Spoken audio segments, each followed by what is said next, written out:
Ukraine युद्ध के बीच रूस से एक विशेष माल की ढुलाई की जा रही है।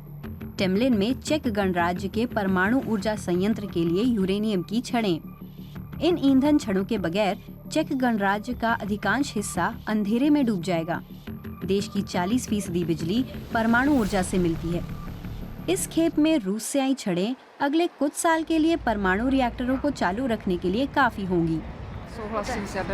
मैं परमाणु ऊर्जा की समर्थक हूँ, यही कह सकती हूँ। ये वो ऊर्जा स्रोत है जो हर चीज में काम आता है। मैं जियोलॉजिस्ट हूँ और इस बारे में थोड़ा बहुत जानता हूँ। मेरी राय साफ है, हमें ज्यादा से ज्यादा परमाणु रिएक्टर बनाते रहना चाहिए, तभी हमें सही मायनों में ऊर्जा सुरक्षा हासिल होगी। टेम्लिन और डुकोवानी में स्थित 2 चेक परमाणु ऊर्जा प्लांट पुराने पड़ रहे हैं। वे पुराने सोवियत डिजाइन से बने हैं। डुकोवानी का रिएक्टर पश्चिमी नियंत्रण तकनीक और सोवियत इंजीनियरिंग का संगम है, लेकिन रिएक्टर ने कभी पश्चिम के सुरक्षा मानकों को पूरा नहीं किया। निर्माण से जुड़ी कमियों की वजह से बार बार इमरजेंसी शटडाउन होते रहे। लेकिन चेक गणराज्य में अक्षय ऊर्जा का विस्तार एक मुश्किल रास्ता है। हमारे देश का भूगोल पवन ऊर्जा के अनुकूल नहीं है। हमारे पास कोई तटीय रेखा नहीं है जहां हवा तेज और तीखी होती है। ज्यादा धूप भी हमें नहीं मिलती, खासकर सर्दियों में। इसीलिए परमाणु ऊर्जा हमारे सभी ऊर्जा स्रोतों में इतनी अहम है। यहाँ कभी कोई मजबूत परमाणु ऊर्जा विरोधी आंदोलन नहीं रहा है। कारेल पोलानेकी कुछ गिने चुने विरोधियों में से हैं।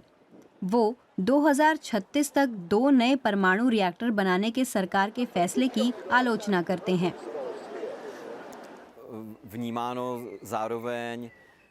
कई लोग सोचते हैं कि हमने परमाणु ऊर्जा जैसी पेचीदा तकनीक में महारत हासिल कर ली है। लोग गर्व करते हैं कि चेक गणराज्य एक परमाणु रिएक्टर का निर्माण कर सकता है। इसे सकारात्मक नजरिए से देखा जाता है। सच तो ये है कि परमाणु ऊर्जा का एक स्याह पक्ष भी है। यूरेनियम की ये खदान प्राग के दक्षिण में है। 30 साल से ठंडी पड़ी है, लेकिन अभी भी इसमें से रेडिएशन निकलता है। लगातार निगरानी रखी जाती है कि भूजल में रेडियोधर्मिता न रिसने पाए। देखरेख कर रही कंपनी का दावा है कि सब कुछ नियंत्रण में है और पूरी तरह महफूज है। हम लोग राष्ट्रीय परमाणु सुरक्षा एजेंसी की निगरानी के दायरे में आते हैं। चेक पर्यावरणीय निरीक्षण कार्यालय के अलावा आसपास के समुदायों को साथ लेकर हम निगरानी का काम देखते हैं। अच्छी बात है कि हम लोग सख्त निगरानी में हैं। मेरे ख्याल से ये सिस्टम सुरक्षित है। इस विशाल भूमिगत खदान में सुरंगों के जाल से लगातार रेडियो एक्टिव पानी को खींचा जाता है। एक स्पेशल ट्रीटमेंट प्लांट में उस पानी को साफ किया जाता है।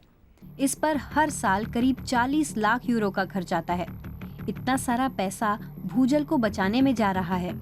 रेडियोधर्मी कचरा 40,000 साल तक सक्रिय रह सकता है, यानी पानी की सफाई का काम पीढ़ियों का है। परमाणु ऊर्जा संयंत्रों के आसपास के इलाकों में परमाणु ऊर्जा कंपनियों ने ही अधिकांश रोजगार मुहैया कराए हैं। वेतन भी अच्छा है।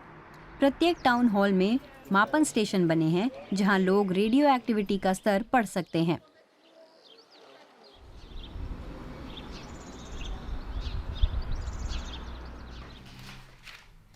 इस्तेमाल की हुई यूरेनियम छड़ें डुकोवानी में मेयर के दफ्तर से सिर्फ 500 मीटर दूर रखी जाती हैं।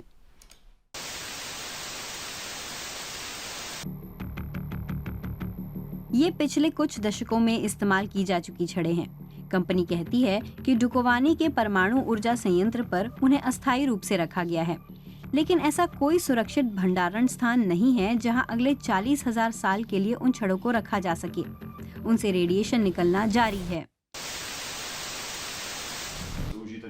मेयर नए संयंत्र बनाए जाने के पक्ष में हैं, लेकिन वे नहीं चाहते हैं कि आवासीय इलाकों में ये परमाणु कचरा जमा होता रहे।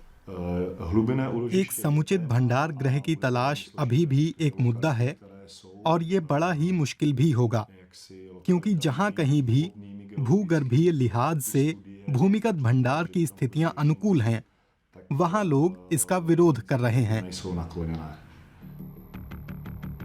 चेक गणराज्य को मिली रूसी यूरेनियम छड़ें अगले 3 से 4 साल के लिए उसके परमाणु रिएक्टरों को सक्रिय रखेंगी। उसके बाद ही पश्चिमी शैली की यूरेनियम छड़ें उनकी जगह ले पाएंगी।